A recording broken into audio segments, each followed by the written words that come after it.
हाँ जी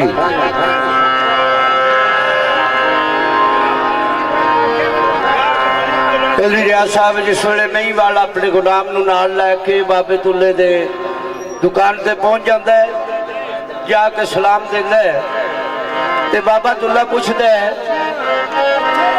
कि तुसी किधर आए हो। अगों की आखदे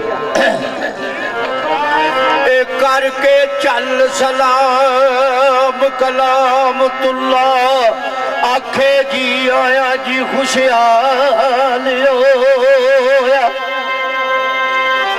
मतलब की तुसा फरमाओ साहिब शफकत मेरे अंदर नेक फाल होया। मिठे सुखन कमयार दे परे शीरी मिर्जा सुन दिया बहुत निहाल होया। नाल अदब तजीम दे कहन लगा तेरे कसब दा ज़हरा हाल होया।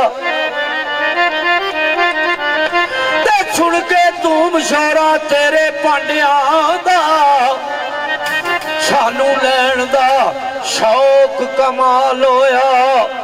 कारीगरा तेरी कारागरी उत्ते पलियार फरंग बंगाल होया।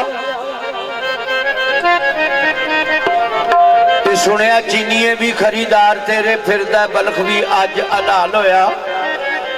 तेरे दस्ते कुदरत इत्थे खिच आंदा वड्डा कर्म रब्बे जुल जलाल होया। आंदा कल बादिया एक मंगवा डिठा कुर्बान साडा बाल बाल होया। ते दूर देश दे असिया राह गुजरू दूर देश दे असिया राह गुजरू इस शहर फेराओ साल होया ते